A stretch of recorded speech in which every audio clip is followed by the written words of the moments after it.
And the important point to understand for everyone listening, this changed my life, is to recognize that the way your psychology works is it just wants to confirm those deep-seated beliefs. It wants to match the external world and affirm your internal beliefs because it loves what's familiar, because familiar equals certainty and certainty equals survival. What's up, everybody? I'm your host, Patrick Cook. Welcome to Being.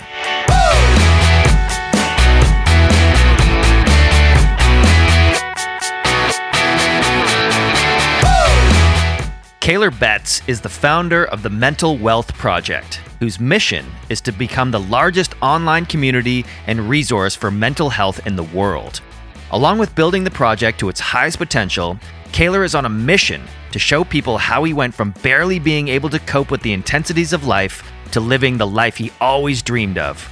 Now, he impacts millions of people from around the globe with the Mental Wealth Project, its podcast of the same name, and Kaylor's powerful one-to-one coaching. Ladies and gentlemen, please welcome Kaylor Betts.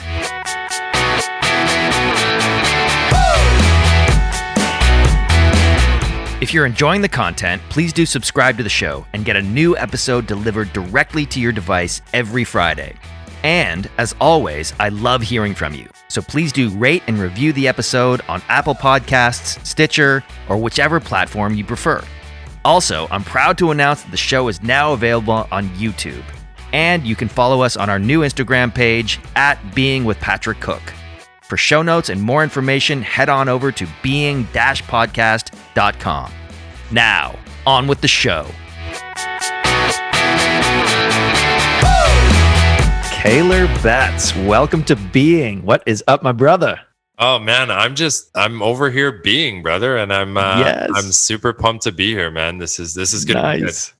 Yes, it is gonna be good. So Kaylor and I met, it's got to be 2 years ago now. We were both in a mastermind program together, and we kept the conversation going and developed a friendship based on mutual respect. I think I definitely respect you and your path and your calling. And your profession. We've spoken a couple of times, and I've even appeared on your podcast. So it was high time we got the one and only Kaylor Betts on the Being podcast. So here we are, ladies and gentlemen. Fuck yeah, let's do it. Yeah, dude. Yeah. So in full transparency, I've been had a lot on my plate. So I'm not fully prepared for this, but I think we were just discussing before we press record. That's almost better because we can just flow with it and see what comes up. No script. No bullshit. Let's just, the number one podcast in the world is just that. Joe Rogan, man, he turns on the mic and, 3 hours later, I don't think we'll go for 3 hours, but how does he get away with that? 3 hours, Well, here's the thing, Pat, is like I really think that the essence of why a podcast is so appealing to people and why they're gaining so much traction they have for quite a few years is because of that, because it's not formal, because it's not structured. And, so one of the mistakes I made in my podcast early on is I thought I needed to be professional and I thought I needed to fine tune it and make it so romantic. And it's like, no, man, it's the fucking messiness that people, it's the authenticity that people like. Exactly. Well, speaking of the messiness and authenticity, it sounds like your mic is a little muted. Did you change something like a position or anything? Let me check. Is that okay? Yeah, there you go. Okay, let me know if it does it again.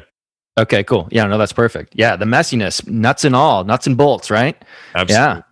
Yeah, totally, man. And I think people are more drawn to like the long form. We've been so conditioned to be, this short attention span, sound bites, immediate gratification, and people want real fucking conversations, like authenticity, right? That's a big reason why I started this too. 100%. And it gives an opportunity to, like, one thing that comes to mind when you said that, Pat, is, I've had some people, we just talked about it before we got on live. I've lost some people in the last couple of months because I've been, speaking some of the things that I believe to be the truth that the world needs to hear. And a lot of them are counter narrative. And, it's hard because on social media, everything we say is a generalization. So ever since I've been pushing out content, people love to pick every single thing you say apart, right? If you post a quote, if you post like a caption that has limited characters, like I posted one of the things recently, I mean, gosh, like there's been a lot, but one of the things recently was I just posted some very like, I think I called it unpopular opinions or unpopular principles of how to lead a good life or how to create, mental wealth, which is my brand. And the first one was everything is your fault. Everything is your fault, right? That's triggering as fuck, dude, for most people. It's triggering for some people, yeah, for sure. But then, it's a generalization. I said, or at least it's better to live in that way. Yeah. And then I said something about ownership, and really what that's conveying is just personal responsibility. Well, exactly. I was just going to say, and you can't take that. Yes, and I understand that some people have, and I got it. I had people who said my husband punched me in the face yesterday, and I have a black eye. So you're telling me that's my fault? And it's like, no, this is. I have limited characters on Instagram. I'm trying to provoke thought. Right. That's what my ideas that I push out are, is I'm trying to make people think, and I'm questioning the narrative that is out there. And, and then I had the opportunity to explain that, like, okay, there is some exceptions when it comes to trauma and all these different things. No, I'm not suggesting that some of these things are your fault, but it's your responsibility. And that's where the distinction is, right? It's not everything is your fault, but everything is your responsibility on how you respond to it, how you heal from it, how you learn from it.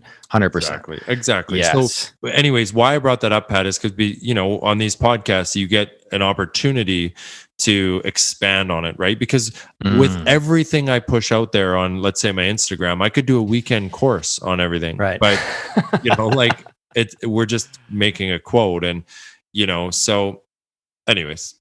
Yeah. So one of the reasons I admire you so much is that you have been through the trenches. Like it says right on your bio, you suffered through depression, anxiety, panic attacks, ADHD, addictions, all significant parts of your life, and you've come out the other side. And so I wanted to sort of start there. It's like, when did that all begin? Like, were there any significant traumas that you experienced in your early life, or was it just something that kind of came up in your life? Yeah, that's a good question. I mean, look, as far back as I can remember, I dealt with depression and anxiety before I even knew what they were. Like, I didn't know what anxiety was. I didn't know that I was depressed. I just thought that I thought I was different. I didn't assume that everyone went through these things. I really thought I was unique. Do I know exactly where it came from? No, but I do know that, our subconscious mind is there's no stage of our lives where our subconscious conditioning is more formed than from 0 to 6 years old. Totally. So who the fuck knows what happened from 0 to 6 years old, right? I could have been like I could have fell on my head while I was alone when I was 3 years old. And, that was traumatic, and no one was there to help me, and I was helpless, and I don't remember that. And that just, instilled this belief that I must not be worthy and adequate and all these different things. Like, who knows, right? Or I could have been, born with the umbilical cord around my neck. And the first, experience I had was suffering and lack, and in the beginning of my life. Like, who knows? I did have a figure in my life that was pretty hard on me, and that's an understatement. And it was only out of their own kind of internal battles that they deal with. And it put a lot of pressure on me. And I think what it did was it conditioned me to think like, okay, the way in which I feel adequate and enough is to please the outside world and to please other people around me. Right. Yeah. And that was kind of the conditioning that happened. And I just felt, Patty, I don't know exactly where it came from, but like I truly just walked around for my entire life up until genuinely about a few years ago. And now it's still there, but it's just, I'm more conscious of it, and I've healed a lot of it. But I just felt so fucking inadequate, man. Yeah. So unworthy. And to a point where I would do anything. And I never took the time to be like, what do I feel about what I'm doing with my life? How do I like it? Is it in alignment with my highest truth and my purpose? No, I never asked that. It was just accomplish, do this, do that, just so that one day people will give me enough love, care, and attention so that I'll finally feel like enough. That's totally it. And I was going to save this reflection or this question for later on, but I think it's totally valid right now. Is I had this theory, and listening to people like you and through my own experience and my own clients that I've coached about where all of this comes from. And it's a fundamental to the society, the environment that we all grow up in, right? Because we're all born like these blank slates, these beautiful, innocent light beings. Evolutionarily, we're a blank slate in the sense that we're neuroplastic. We are designed to adapt to our environment. So we're conditioned, like you said, by our parents, by our guardians, by our environment on how to survive and what is acceptable and what isn't as far as behavior is concerned, right?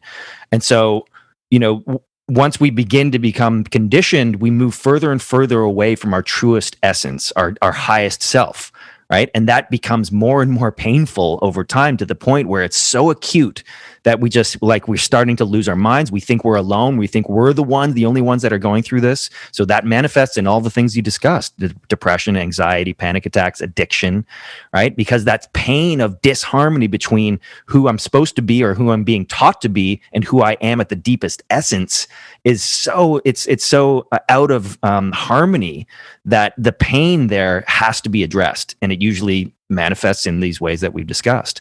Would you agree with that? Is that similar to what you've experienced? Man, that was poetic. That was that was very well said, and it was very much in alignment with everything I'm saying. And I would 100% agree. I don't want to sit here and say I know all of the complexities of it, but I think it's really evident that, yes, that is what's going on here. And no wonder we live in a society where most people, I think, feel a little bit or a lot uncomfortable in their own bodies, because all the time. Yeah, all the time. We've been it's normalized. Exactly. We've literally been conditioned. And this is where, and look, I almost kind of feel like an imposter talking about this because I'm not a parent and I never want to be ignorant, right? And I know some parents that might be listening like, well, fuck, it's easy for you to say. I'm not saying this is easy, but I truly think that, and I'm starting to learn about parenting because I know I'm going to be one. And I know that doesn't come with a manual. So I'm going to start, and this is good because you're a parent, so you can, add any of your insight on this. For sure. It comes from our conditioning, like we are literally told, like, you need to show up not in the way in which is your truest authentic self. Like, think about how a kid shows up authentically. It's fucking messy, man. Yeah. Like, it's throwing things around, it's screaming, it's like, emotional, like it's crazy. And we literally say, hey, I don't like the way in which you're showing up. It's not convenient to me. I don't like it as a logical adult. I'm going to completely deny that the fact that your frontal lobe of your brain is just not even close to developed yet, and you have no logical thinking, and you're an emotional being. I'm going to completely deny that fact just because it's inconvenient for me. I'm actually going to do everything I can to make you not show up as your truest authentic self. And I'm going to, the way in which I'm going to do it is I'm going to starve you of my love, care, and attention by either yelling at you or putting you in your room and ignoring you. Like, fuck, dude, man, how do we think that's a good way to condition our child? Like, so then a parent might say, and Pat, I would love your input on this, but like, then a parent would say, well, what else are we supposed to do? Right. And it's like, yes, obviously you have to discipline, you have to prepare them for the real world, but we can't shame our children for showing up as their truest authentic self, right? Like, we need to at least say, I hear you, I understand you, and then talk to them in a way that evokes emotion and gets to their emotional, because kids are emotional beings, and say something in a way that caters to their emotional side, and really walk them through like why you can't do that, right? And then educate them on what the consequences are of their decisions, and then empower, encourage, and incentivize even making the right decision, right? And then have them have to live with the consequences unless it's dangerous. But because that's the way the real world works. So if you want to prepare them for the real world, that, in my opinion, that's what you do. Yeah. Well, interesting. And I would go, well, first, let me say that I'm guilty of all of those things that you said because, I was an unconscious parent, and there's no blame here. It's like every parent, there's no manual. You do the best that you can, and you're basing what your parenting skills are like based on what your parents did. So it's handed down generationally. But the thing is, we never question it. Right? We never question, is this a good method for raising our children? And so it just continues on generationally. And now we have this entire society that's built on this collective trauma that we're continuing to perpetuate. Right. And it doesn't align with, we're tribal primates. Like we come from small tribes for 99% of our evolution. That's how we lived. And so children would be running around, they'd be causing shit, and it's okay because there's 50 of us to take care of the kid, right? There's not one of us or two, and so evolutionarily, it's totally different. Like we're not designed to live in the circumstances in the ways that we are right now, completely isolated from each other, like not even knowing your fucking neighbor. That's not in our best interest. We're community, we're tribal, right? And so again, coming back to, it's the environment which is the problem. Like raising these kids to fit in with the real world, we're just perpetuating the trauma. We're perpetuating the stereotypes and the bad behavior that leads to addiction, it leads to depression and away from your truest self. So again, it's like, how do we change the system at large is the bigger question.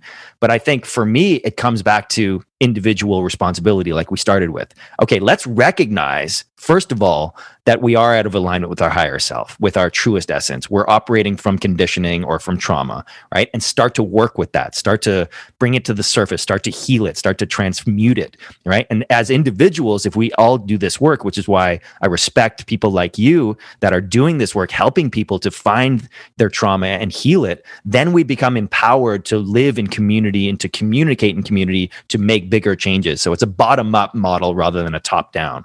Would you agree with that? 100%. And to take that a step further, let's look at the way in which we change, because I agree, we could look at how do we change the bigger picture, quite honestly, and systemically and the world collectively and society. I don't have those answers yet. Maybe one day I'll run for office and I'll try and instill those things into society. But I'd vote for you, brother. Thank you, bro. Thank you, bro. Guy who didn't even graduate high school for prime minister or president. Yeah, but that fucking doesn't matter. That's I know, it's conditioned education too. It's just my advantage. Yeah, 100%. But I'm with you in that I think the only thing I'm focused on is not only taking my own responsibility for what I can do to change, at least what I influence, and then help put this message out there. So hopefully other people will take responsibility. But let's look at the way in which we change that conditioning is in the same way in which we developed it. So we developed it in our upbringing from our environment and our experiences, which gave us evidence. Like you said, we're a clean slate. It gave us evidence to then formulate core beliefs about how the world works and who we are as a person. And the reason why we develop those core beliefs in our upbringing is because we need to have some sort of code in our subconscious conditioning that we run off of 95% of the time that is basically an autopilot program that we're just running off of for survival, right? So it's almost like we're a hardware, we're a computer and the subconscious mind is like a hardware. So those core beliefs are the code, right? And we just run off of them. And the important point to understand for everyone listening, this changed my life, is to recognize that the way your psychology works is it just wants to confirm those deep-seated beliefs. It wants to match the external world and affirm your internal beliefs because it loves what's familiar, because familiar equals certainty and certainty equals survival. It's what's kept us alive for so many years. What better way to stay alive than to just continue doing what we've always known to be true and what we believe internally? That's what's familiar. So then when you understand that, then you understand why we may self-sabotage and why we may like throw away shit and get in our own way that we actually really want. So those core beliefs though can be changed, right? That's the good news. And the way in which they're changed is, okay, well, if they were developed in our upbringing through our environment and our experiences, which gave us evidence that made us formulate those beliefs, then we change them in the same way. We got to change our environment and our experiences with repetition We can't just do it. Neural pathways don't change and get solidified overnight. They got to be solidified over time with repetition. But we got to change our environment and our experiences. We got to disrupt the pattern and the conditioning we've been living in our entire lives. And that gives you new evidence. And it's even as something as simple as like, well, look, affirmations aren't the worst thing in the world, right? Like I deal with people all the time in relationships that are toxic, and they get told something over and over again. And guess what? They start to fucking believe it. So of course we can actually do that shit to ourselves, right? This ain't fluff. This isn't sunshine and rainbows kind of stuff. Affirmations aren't the worst thing in the world. The environment you surround yourself with, right? If you live in Costa Rica, you probably have that's going to do something to your nervous system. It's going to give you different evidence than if you're up here in fucking Canada during COVID and, it seems like the apocalypse is happening, and watching news, right? That's going to condition you. The people you hang out with and talk with. I don't talk with anyone unless they're high vibe, right? And if they're one of my clients, I help them have high vibe, presence. So we got to change our environment and condition and experiences, to give us that new evidence, and that changes our beliefs. Yeah. Now, what you said about your core beliefs, you just want to reaffirm them, right? And so and then even if new evidence is presented that goes contradictory to your core beliefs, you will push it away. And that causes what it's called cognitive dissonance. And it's so fucking painful to be presented with evidence that contradicts your core beliefs that regardless of how true it is or where it's coming from, you will push it away. And this is why we're so easily manipulated at scale. Take the last year, for example, like if you've been listening to the mainstream news, which is, propagating fear 24/7, it's going to put you in that survival mode, in that fight or flight mode all the time. So you're out of your executive function. You're out of your critical thinking. You're in that reptilian fight or flight, and you go back to those survival instincts, right? And so you're easily manipulated in those, whether you believe that there's, malevolent forces at play manipulating us or not. This is the truth. When you're in fear all the time, you are going back to your survival instincts, and that's not good for anybody because you're not in your truest expression. You're not in your highest self, in your executive function. So, and that's what makes us feel safe, is aligning with those core beliefs. Like once you have some core belief about your self-identity that you're not enough, you're inadequate, you're unworthy.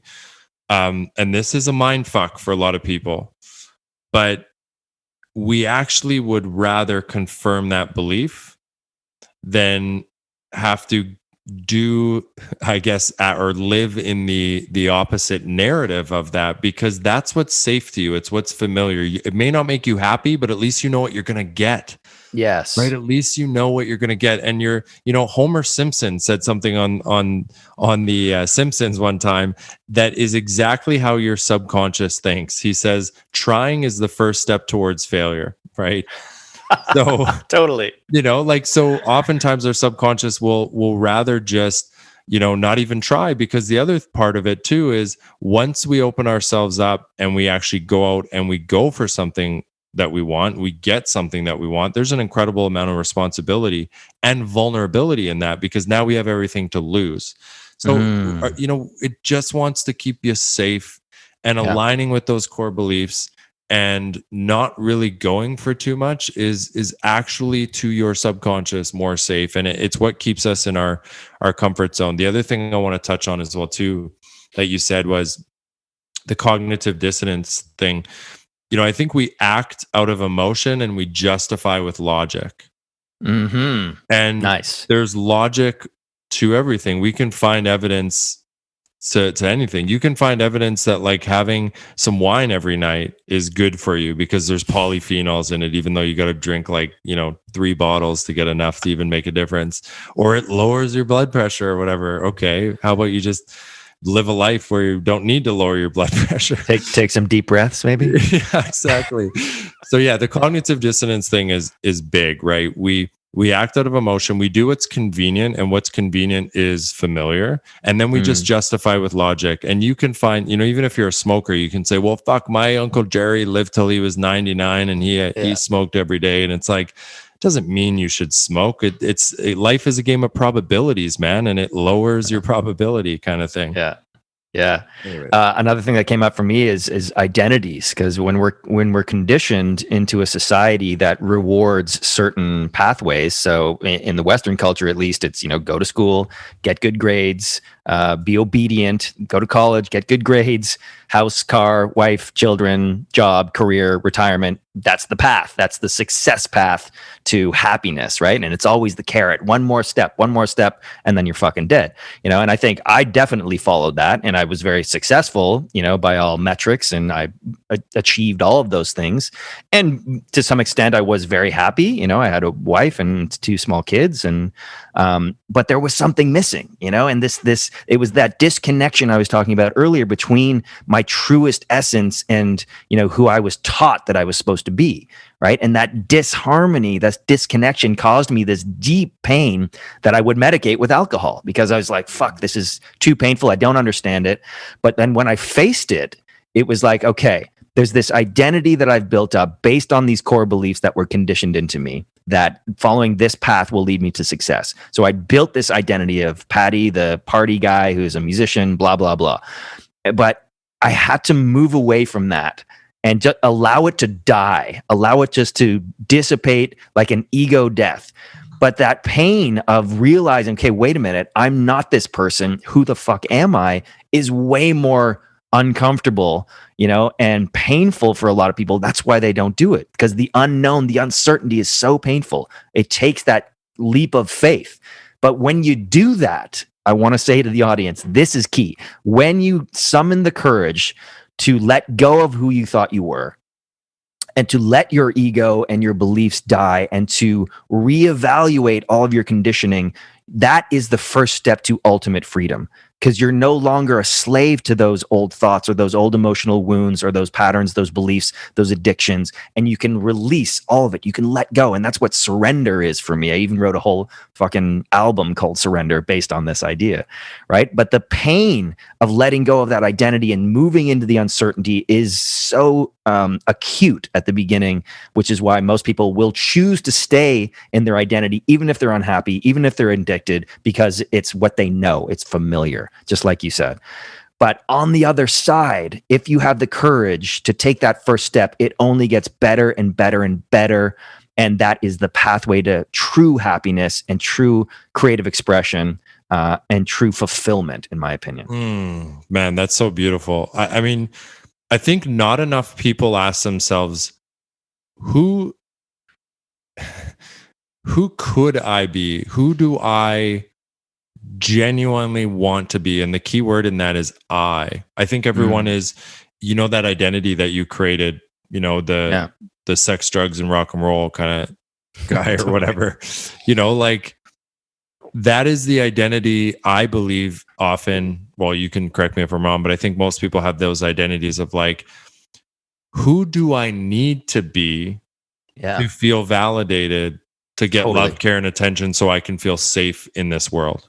That's it. That's it. That's 100% it. Yeah. And not enough people ask like, okay, if I ditch all of that, all of those ideas, like, who could I be though? Who do I want to be? And it seems like such a basic question, but man, I lived like 27 years of my life without even asking myself that question. And it all happened subconsciously. I wasn't even aware of it. But I think it's also primal. Like I think for most of human history, happiness meant safety and just survival.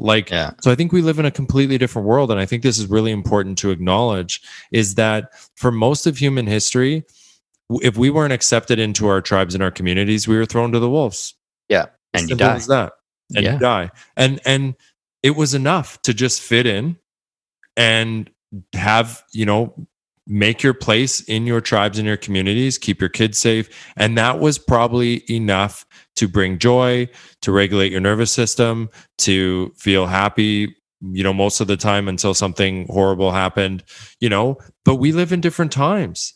That's not good enough. It's actually completely, I would just say call it a disservice. That's an understatement. It is a complete disservice to anyone in this world to just survive. That is like not enough nowadays. I'm sorry. I know some people will say you're a dick for saying that. You're privileged. You call me whatever you want. Yeah. It's not enough, at least if you're watching this podcast, right? Yeah, Because I totally agree. There are some places in the world where surviving is just enough. But let's face it, you're watching this podcast, you're most likely in a position where that's not enough. And you need to actually take a second to look at, who do I want to be? Right. And if I was looking back on a rocking chair 95 years old and I was reflecting back on my life and I knew my last days were here, what would that future version of yourself say about what you're doing with your life? And if that person wouldn't be satisfied or be proud, be lit up and content with the way you lived, you got to make some changes. We are in extraordinary times and facing unprecedented challenges. Never in history have we been so connected yet so divided at the same time.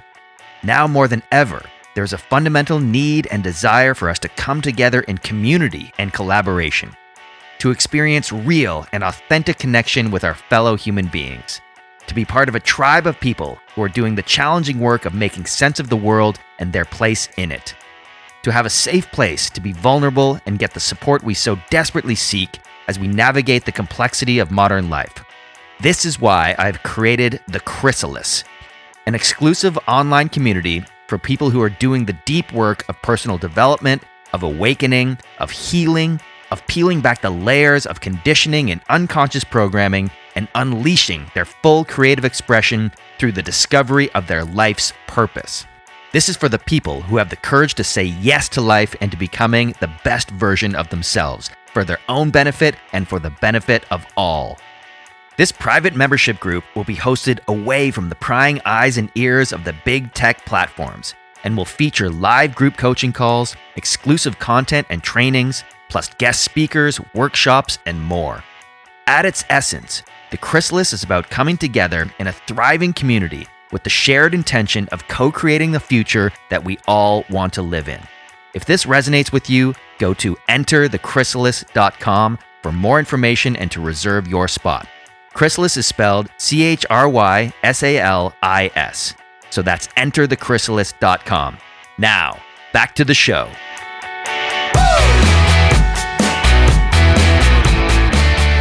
I want to come back to something you just said about just fitting in. And I think that's completely true now in our society. We've gone into these, neo-tribal communities of like, okay, I identify as Democrat or liberal or Republican or gay rights or, Black Lives Matter, whatever it is, these different tribes, and they're all in a culture war, but we're entering those tribes out of fear, out of scarcity, right? Back in our history, when we're in a tribe, it's like, it's not, okay, how can I just stay in the tribe for my survival? Yes, but how can I contribute to the growth and the progress of this tribe as well? Which means, okay, how can I express my unique gifts that only I have that benefits the whole, right? So it's a more positive approach to it. It's like, okay, you're not going to throw, the big strong guy into the nursery to take care of the children. He's going to go out and hunt. Like, that's a crude example, but everybody would be using their unique gifts to contribute to the whole, right? So it's operating more as a symbiotic unit, right? Which is what we've moved away from in our current iteration of these isolated little humans banging against each other, competing for money and resources. It's ridiculous, right? So the model I envision is moving back to a sort of a tribal basis in which, you can liken it to the cells in the body. Like, each cell of a body operates as an autonomous unit. It has its own agency. It has its own sovereignty. It has its own boundary. It has its own ability to replicate. Like, that is like a human being, right? But it's also part of a larger system. So the cells in the liver, for example, are not just doing whatever the fuck they want at the expense of the liver. No, they're contributing to the whole liver, right? And by extension, the whole body. Right. And so how do we move back to that? Okay, yes, I'm going to express myself and do what's best for me and the whole at the same time. Right. So moving into these tribes like we're in now, we're just fighting against each other, and there's no symbiosis, and that's why we're seeing so many of the problems, right? So my goal is to, okay, how do we first create healthy cells, healthy individuals that then will be embodied in their purpose in a way that's good for them, their full expression, their full growth, their full potential being realized, and what's great for the whole as well, right? And so that's how we do it bottom up. Man, that's such a good analogy. I love that. The cells of the body. I can't take full credit for that, but Daniel Schmachtenberger, I think, is who I heard that from first. But it's just a beautiful, like, we already have all the information. Like, the body is the model, and we're living out of, like, we're cancer cells basically right now. Well, I mean, I'm so glad you brought up, like, the Democrat, Republican, all these groups that we're really attaching to, like, ideologically, just so tightly. And I think that, look, I'm all about, like, aligning with a mission. I mean, that's I think one of the most important things to living a good life is to have, I think everyone's looking for peace and purpose in the world. And so it's important to have purpose, but, I think what's missing out of what you just said is, I think it's important that everyone have a mission. Like, sure, fight for social justice if that's the biggest mission that you have. Fight for gay rights if that's the biggest mission you have. Fight for veganism or carnivore or the Democrat Republican thing is something I kind of struggle with, because I think you should hear the issue before you make up your mind on what side you're on. But like, identify with a mission strongly. But I think what's missing and what would really make everything better is if people aren't listening to each other, right? People are attaching so tightly to their ideologies out of fear and scarcity, like you said, and lack. And it's making them feel safe because they're accepted into a tribe that if the world goes to shit, that will fight for them and they'll fight for them as well too. But I think that, we have to, like, that's the answer, man. This is why I fight cancel culture so much, is it's because, like, I think it's one of the most toxic things. I think it's one of the most dangerous things that we face as a society. Is it's like, a carnivore should talk to a vegan, a Democrat should talk to a Republican, someone who's in Black Lives Matter and is really passionate about it should talk to a conservative that, like, questions what their deep intentions are at the end of the day. Like, we just need to listen and not hate the other side, and realize that, like, we were one experience in our life away from having the same ideological perspective as the other person on the other side. One experience. Yeah. Right? Where are you born? Yeah. Yeah. And we're just, and to get a little bit deep and spiritual, like, we're all just a being, that's all the same. We're all the same at the end of the day in terms of, what we're made up of. We just have all of these, ideas and thoughts and emotions in the way that come from, just like we just talked about, our conditioning, but they don't really have any substance. They're not real, man. Like, yeah. So when you really look at it that way and you look across and you see, like, when someone gets mad at me on social media, I see a human that's just, like, hurt, right? Because it's like, you don't even know me. Like, you don't even have my phone number. Like, we've never even had a conversation. And you're literally calling me a dangerous man, or you're saying that I should, be banned or canceled. And it's like, man, like, what are you going through to feel the need to bring that energy right now, instead of saying, like, hey, Kaylor, I see the world in a different way. Teach me more about why you see the world differently than me. And let's have a conversation about it, right? That's one of the most beautiful things in the world. And I'm sorry, I get called a narcissist a lot, actually, from my critics and my haters. And it's funny to me because one of the number one principle or things that are associated with a narcissist is entitlement, right? We think we're entitled to everything. Yeah. I don't think there's anything that's more of an example of entitlement than what I don't see the world in the same way that you do.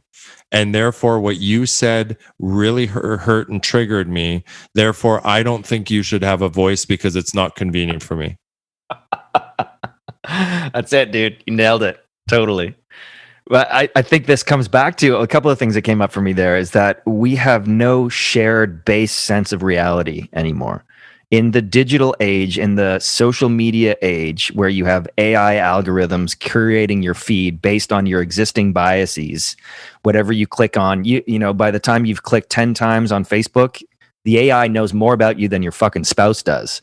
Right. And so it's curating, oh, Kaylor likes Black Lives Matter. Well, let's give him more of that. So you get pigeonholed, forced down that rabbit hole further and further because whatever's going to keep you more outraged, more engaged, more emotionally hijacked will keep you on the site. And when you have an ad revenue model like Facebook does, guess what's going to keep you on the site? That outrage.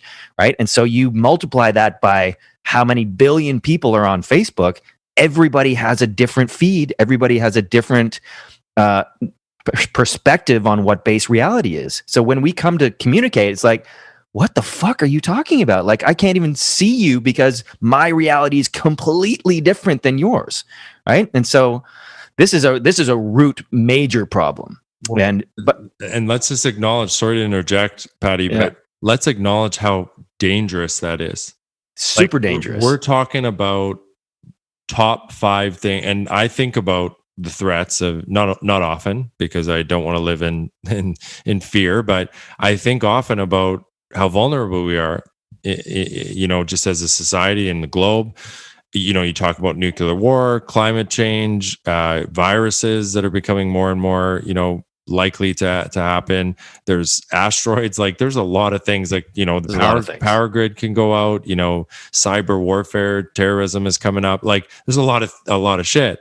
Yeah. But probably one of the top 5 things that scares me, and that's not to be understated because there's a lot of things to worry about. Top 5 for me is one of it is what you're talking about right now. Yeah. That we're becoming increasingly more divided because of those algorithms that create echo chambers that make us see the world completely differently. And look, there's nothing more that the ego loves than to have its opinion about itself confirmed. And we already talked about, you know, our core beliefs and our subconscious. It just wants to confirm those core beliefs. So if we develop the core belief of being a part of the Liberal Party, then, you know, we just want to see other people confirming that. And it's like a drug, man. It like sends like shit up our veins. It just like calms us down. Like, oh, okay. It's called dopamine. Yeah, it's that dopamine, man. And it's very, very dangerous. And I'm very committed to helping people be able to like put themselves in, like, look, we can get triggered. I get triggered. Sometimes my heart rate elevates when someone says something to me or I see something posted but I have like a rule where I need to become conscious in that moment, because when you get triggered, it's that unconscious program, that subconscious program that comes up, and you got to just take a deep breath and like analyze, like, what am I feeling? Ooh, like, oh, there's anger. Like, oh, my ego doesn't like that. And why? And then unpack it. Like, where's that coming from? Where did it stem from? And then empathy, you know, so, you know, rationalize a little bit, think objectively about it once the emotion subsides, once your heart rate goes down, and then think a little objectively about it, and then have empathy and compassion for that person and be like, you know what? I'm going to give them the benefit of the doubt and assume that they don't mean to hurt me. And even if they did, well, hurt people. So they must be going through some shit, and it must be their own internal demons that they're just projecting out onto me. And now I just feel fucking sorry for that individual, and I want to help them. And if we all adopted that, not to make me sound like some noble, this has been years of, I say this with humility, and it's not always easy for me to do, but that would make the world, that would bring world peace probably more than anything right now. 100%. I totally agree, because what we're talking about is cultivating self-awareness. It's bringing the unconscious into the conscious so it can be scrutinized, right? Yes. And the embodied trigger is a great way to recognize when you are triggered. If somebody says something to you and your heart rate goes up, or your shoulders get tense, or you get a little hot and flushed, that's a perfect example. It's like, okay, here's a trigger. Here's something in my unconscious that I need to look at, right? And so, like you said, opening that space, I call it widening the gap between stimulus and reaction, not just response, because right now they're on top of each other, right? But it takes, yeah. And so, so let me add something to that. Yeah. And this is something people don't like to hear either. It's not like, we got to take personal responsibility here. When something triggers you, it's time for you to grow. Totally. Not them. Like, Yeah. like don't fucking give someone else the keys to your inner peace. Like, Yes. they're fucking words, man. Like, and you will live a victim for the rest of your life if you let other people's words, So when something triggers you, it's just trying to teach you about something internally that's there that needs attention and awareness. And it's usually a childhood wound. So it's a wounded child that needs attention and that gets triggered, and you want to protect it by externalizing anger, right? So when you are triggered, I read the science on this, it's the physiological response. It takes you a full 18 minutes to return to homeostasis. So if you feel that you're triggered by something, or someone you're having a conversation with your spouse or your loved one or whoever it is online, whatever it is, and you feel triggered and you feel you're tensing up and you just want to fucking kill them, just take a step back, take some deep breaths, wait 18 minutes before you respond. At least 18 minutes, because then you'll come back down and then you can scrutinize whether what your response wants to be, or maybe it's no response at all. Yeah. This ties into something you said earlier that I want to address, is that having a sense of mission and purpose in life. And this is fundamental to my core teachings. Yes, purpose is so important, but if you haven't done the work to look at your shadows, to look at your traumas, to look at your conditioning, you can be operating from those traumas from a place of lack and a place of scarcity and fear, and going out in the world trying to alleviate that, right? And so if you are a social justice warrior, you haven't done the inner work, you're going out and trying to do something good, you'll be sort of projecting your fear, your anger, your hurt onto the world, and probably making it worse. You might be making this one sliver of a thing better, but you're externalizing all this harm, right? So yes, a sense of mission and purpose, but please do the inner work first to look at your shadow, to heal your emotional wounds, to look at your trauma, because otherwise you're just spreading the shit around and making it worse, right? Oh my God. Yeah. I mean, such a good point. Patty, is my mic sounding okay still? Yeah, it sounds good. Yeah. Such a good point. I couldn't agree with that more. One thing, and if you disagree with me, let me know. I mean, that's totally fine. We can have some discourse here, but one thing I would say is, you said do the work first. And I would say that our mission and purpose is so important that you need to get on a path towards doing something that lights your soul on fire, that makes you feel valuable. So you could do them at the same time. So I would say, at the very least, dive into things and something that makes you feel alive and that makes you feel like you're contributing, but do the work as well. And that is just as important, because you're so right. I mean, where our focus goes, energy flows, and where we focus, it expands. And like, again, it's the Black Lives Matter thing is a very risky topic to talk about, especially as a white male. But like, it's a really good example of like, sometimes I quite look, man, I'm all for, like, racism is extremely toxic. We have to progress in this area and continue to, and we're not 100% there, even though we've progressed a lot. But man, like, sometimes I see some of what social justice warriors are doing, and I'm questioning to myself, like, is this may actually be making things worse. I don't think we've actually seen color more, at least in my lifetime, than we do now. And someone, it's complex, because someone might say, well, we need to expose things so that we can unpack it and progress. But like, where your focus goes, energy flows. So I think that, we got to fight we got to fight hate with love, not hate with hate kind of thing. So to your point, if you're a social justice warrior and you have all these toxic beliefs and patterns inside, you're probably going to fight hate with hate. And I don't think that's the solution. I think the best way to lead is by example. Yes. Thank you for correcting me. You're totally right. And I agree with you. Doing the inner work in unison, in harmony with living your life purpose is definitely, and that's definitely been the path for me. Like, when I transitioned out of that full identity crisis I was referring to earlier, the question I was asking is like, how can I be of most service? How can I live with purpose, on purpose? And the first thing I was drawn to was alcohol was a major part of my life, and I quit drinking. So I was like, okay, well, maybe I'll help other people quit drinking. That doesn't mean I was fully healed and, gone through all my shadow at that time, but I had progressed to a place where I could help other people. So you're totally right. Continue to do the work and pursue your purpose at the same time, I think is more accurate. Totally. And then just what you're just talking about social justice warriors, we're in a culture war and a narrative war.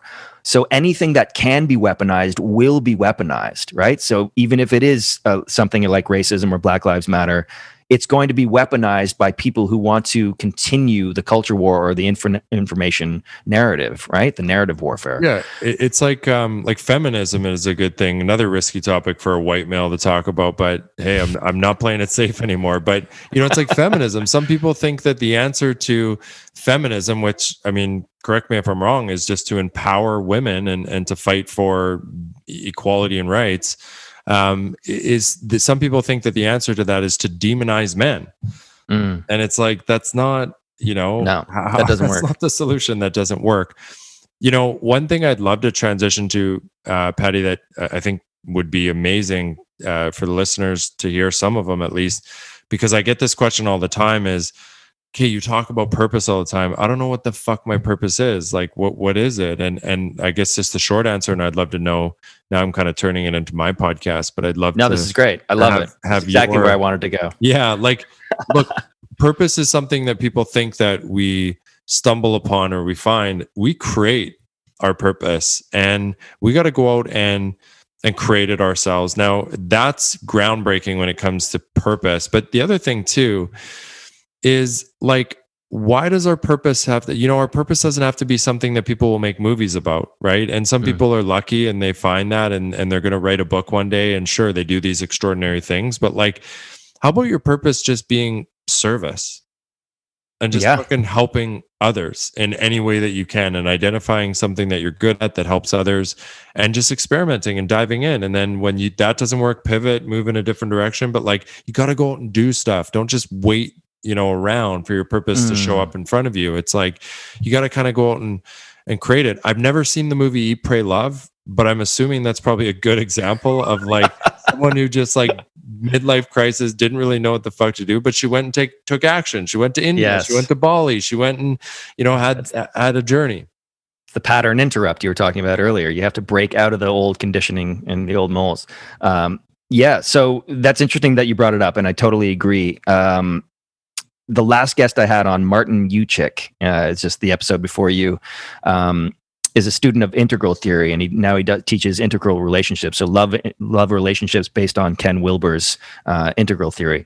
But he refers to purpose in a beautiful way. A beautiful framework that I'd love to share with you here is there's 3 levels of purpose, and the base level is biological purpose, where your purpose is just to survive and procreate and feed yourself and take care of your family. And that's, all of us are born with that, and many of us stay in that. It's just like, we're all about sex and survival, and that's basically it, and making money, and sort of tuned out and unconscious, right? And this kind of maps to the unconscious to the conscious model as well.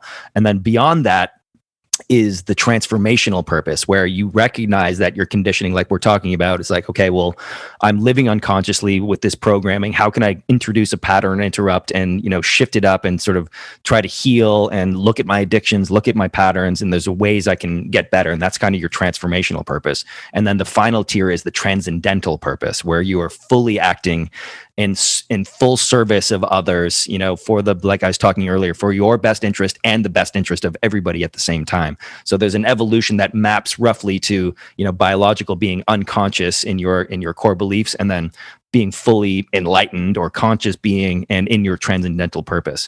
And often, and it even says in your bio, you had that aha moment when you realize that your struggles and your journey to overcome addiction and mental health issues was your purpose, right? So often that's a great place to find what your purpose might be, is look at what struggles and obstacles you've overcome in your life, and then become more of service to help people that might be going through the same thing. Right? Like with me, alcohol was an obvious choice, something that I overcome that I could help other people with. So that's where I started with my transformational purpose.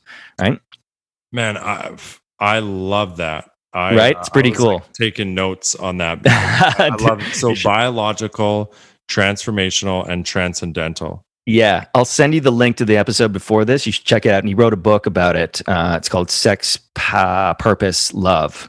You should check it out. I haven't read it myself, but I did read the summary, and we had a great conversation about it. Super cool guy, Martin Uchik. Amazing. The other, so I love that. I'm so glad you brought that up. Like, I'm going to use that a lot.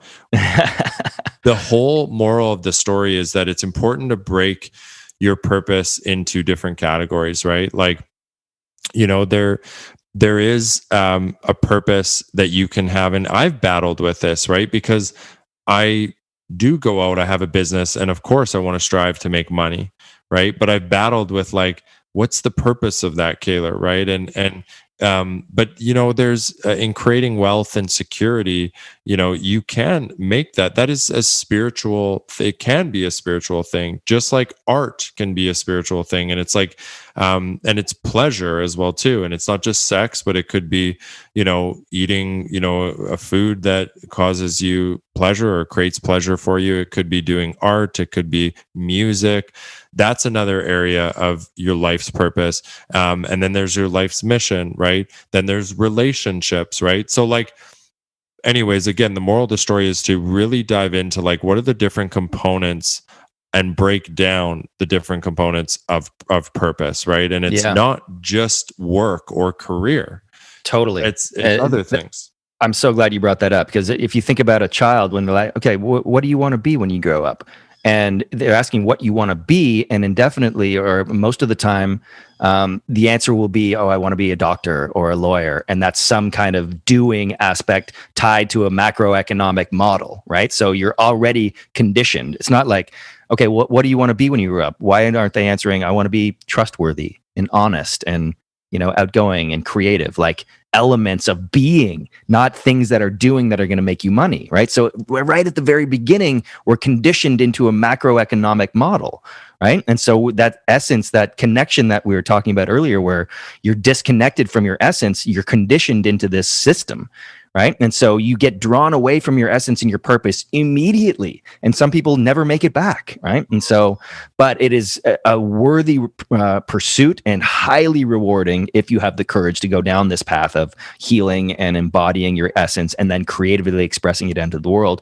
I think it's fundamental for the changes that need to happen, right? Like we were talking about earlier, it has to start with the individual. Then we start, creating community, and we do it from the bottom up. Yeah, and everything externally is just a projection of the internal state. Exactly. So, and on an individual level, and then on a collective level. So what we're seeing in the world right now is collective trauma played out at scale, right? So collective trauma could be wars, racism, slavery, genocide. These are all things that have been wrought on the human species over time that we've never healed from. They just get continually, unconsciously pushed down the line ancestrally, right? So each generation projects that trauma on through those, and then we just have this collective trauma over hanging our entire species. And what a powerful thing. I mean, it's so evident. And I think that a lot of people, when they hear something like what you just said of how we're seeing this at scale, that these traumas and just all of the bullshit, we're seeing it, put on blast is what you put it. And what a crazy thing to experience, but what a cool thing, Patty, that like, to me, that's why I feel so strongly about what I do, because what else can I really do other than this to help that? If we're going to talk about solutions, like I'm not ready to run for office. I don't think I'm ever going to want to do that. I mean, totally. And so the only other way we can do anything about it is to just get on this. I mean, this is ultimately like, I love this. I could do this Joe Rogan style for like 3 hours, but I know we won't, because people will fall off like crazy. But that's what it's all about. And that's why I feel special about what I do, is because it's like, to me, this is where I find purpose, is like, I genuinely think that I'm making a difference. Even if it's a fraction, I still think I'm making a difference. And we live in a time where we can, we never used to be able to do this. It used to be like, whatever, we'd have to write a letter to someone. And it's special that we can do this now. That's why it's 100%. So I feel important. I feel so grateful, and I totally agree with you. And I think that's fundamental to the changes that need to be made. We've been conditioned, again, that we're powerless as individuals. Look at this mammoth government and military power and all this might corporations that we're looking at. How could I, this lonely, lowly little one individual, ever affect that? It's the David and Goliath thing, right? So they've successfully convinced us that we're powerless, and it's bullshit. It's this idea that we're powerless is absolute bullshit. You individually, every single one of us are incredibly powerful. We've forgotten how powerful we are. Yep. All we need to do is remember and take control, take our power back, take responsibility for our own sovereignty and build that. And then we become incredibly powerful, and that ripples outward, right? This is at the root of everything that needs to happen. Be the change that you want to see in the world. I mean, that's the 100%. Most powerful thing that we can do. And you know what? I think a really powerful question that anyone listening can ask, especially if you're, if you're just not where you want to be and you don't feel good in your own body, you don't feel comfortable in your own body, is, or maybe you don't know if your mission is in alignment with your highest truth or purpose. Ask yourself, like, is what I'm doing in the external world, like when I take action, I make decisions on things that align with my mission, is it coming from a place of lack and scarcity and fear of failure? Or is it coming from abundance and, empowerment and, adequacy service. And empathy and service and compassion? Yeah. Like totally. Just ask yourself that, and it can hit you like a brick wall, like running into a brick wall. That's what it did for me when I, back in the day when I had a different business, and I just woke up one day and I'm like, I'm literally doing all of this for every single thing except for me, right? Every single one and person in my life except for me. And it was just a fear of failure. And you know what the difference would have been, Patty? And I'll get a little vulnerable here, is if we were doing this podcast when I was, back in my place of lack, I wouldn't have been listening to actually understand you. I would have been not even listening because I didn't even have the capacity. I would just be getting just enough information from you, and I would be like itching to say my part. Totally. Right? Because 100%. It was all ego, unconsciously ego. And now my nervous system is just so much more regulated, and I just am doing it from a place of like, I genuinely actually enjoy what I do, and I'm taking the attention. Look, I have an ego. It's not all perfect, trust me, but I'm not being as selfish anymore of like, Kaylor, this isn't about you. This is about who you're speaking to, right? Yeah. And that's a beautiful place to come from. For sure, dude. And I honor you for doing that work. I applaud anybody who has the courage to even begin to do this work, because it can be fucking painful and uncomfortable. But again, on the other side is ultimate freedom and, by extension, success of the species, in my opinion. So that's why it's so important to do this work now, because what's happening really is that this collective trauma that's pervasive in all society keeps us in that low vibration fear and survival mode. And guess what? You're easily controllable when you're in that survival mode. And the people that do hold the power, that have the money and are interested in more control, know this. And so they can clinically identify where in your psychology to push just a little bit to make you do exactly what they want you to do, right? And that's why over the last 18 months, we've seen this just insanity of what's going on. Because first of all, people are so polarized in their base reality. There's no shared sense of base reality, right? So we can't even have conversations. And then everybody's so withdrawn into their own fear and their own ego that any little trigger is going to set them off. It's a fucking powder keg. Nothing can happen, and we're being controlled and manipulated, not for our own benefit. And I really hope people can see that, because this is going in a nasty direction really fucking quickly. Yeah. Like you mentioned Canada, dude, it's on a slippery slope and not going towards a good place. Yeah, I couldn't agree more, man. And you said that you honor this work because it's tough, and I would totally agree with you. And it's important to do the inner work while you execute this kind of work. But I want to touch on one thing that I think is so incredibly important is, you mentioned it's tough to do this work. It is. It's only tough to do this work if you are really speaking your truth, And someone told me the other day or a while back, they're like, there's no such thing as your truth. There's only such thing as the truth. And I was like, okay, fair. But your truth, we clearly all have different perspectives of what the truth is. I disagree with that. I disagree with that. I do. Objectively, I get what he was saying. But really what your truth means is we all see the world differently. So whatever you believe to be true is your truth.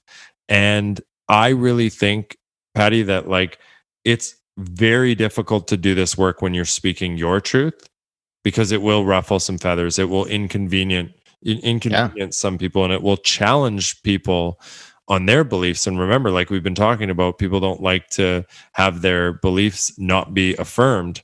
So, totally.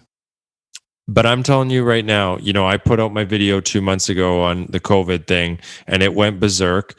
And, I'm not even being dramatic here, but particularly in my hometown, my home city, Edmonton, Alberta, Canada, it was the talk of the town. It almost set a fire in the city, and it was crazy, and it erupted. And I got like this public shaming, and for the people who disagreed, I got this, campaign against me of like people starting campaigns to have my account shut down, and like people were getting really personal and attacking me, and it was intense. And 5 years ago, if I would have went through something like that, just with the public shaming and the attention that I got and the criticism that I got, it would have brought me to my knees. And I think I honestly would have probably been in a psych ward at a hospital. I wouldn't have been able to handle it. Wow. But let me end with this, because I'm assuming we're probably going to wrap up here soon. I want to end with, I still believe, for me, the alternative is better. And what I mean by the alternative is speaking your truth.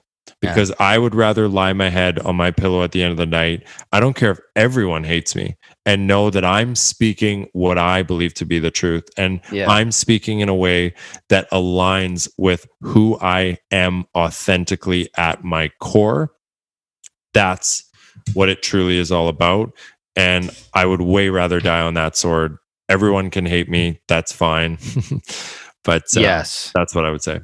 Yes, I totally agree. And I think you clarified it beautifully at the end there. Your truth isn't just what you believe, because again, you're conditioned to believe certain things. It's when you've done the work to remove that conditioning and get down to your deepest essence, your truest self, your highest self, and express yourself from there. That is your truth, because it's not influenced by other people's beliefs and value systems. It's yours, that you've cultivated your own, right? And that's the difference. And that's the difference between your truth and sort of fundamental universal truth.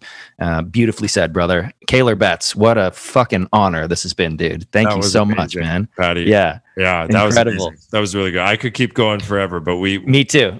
Well, we'll have to have you back on, dude. You're going to be a repeat guest. No, come on my podcast, man. Like, there you go. Yeah, we're going to do that. There you go. Okay, I'll ask you one last question. If you were to take all of your experiences, all your knowledge and wisdom gained, and distill it down into one message or one sentence, what would it be? Oh my God, that's like picking a favorite child. Like, I have so much. I'm going to say this.